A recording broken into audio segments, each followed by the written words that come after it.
For about 3 years, I lived in Seattle, Washington. I was able to do this epic cross-country trip and take 2 weeks and go through a bunch of different states. Of course, the first state I entered when I left Washington was what I thought was Oregon, but the locals very, very quickly corrected me and said that they pronounce it Oregon, like an organ in your body, kidney or a liver or something. They do not separate the 3 syllables and say Oregon, which is how I learned it. They just say Oregon. After that, I got to Las Vegas. I always said Nevada, but everyone who lives there says Nevada.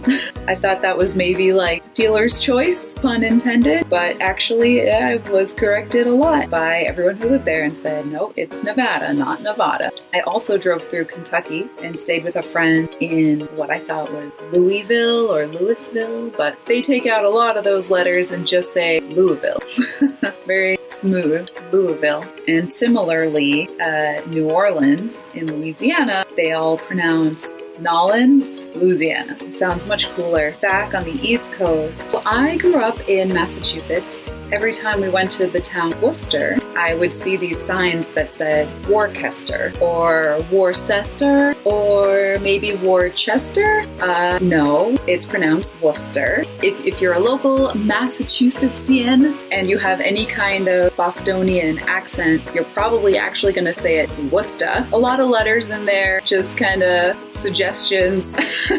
And then similar to Worcester is Gloucester and Leicester. They both have that CES combination that Wooster does that you kind of just smoosh all together. And then my favorite is Reading, which is spelled exactly the same way as reading. And of course, there's also a North Reading in Massachusetts. When you're on the highway, the sign for North Reading is abbreviated as NO period Reading. And so it looks like no reading. It looks like if you take this exit, you are entering a town where reading is banned.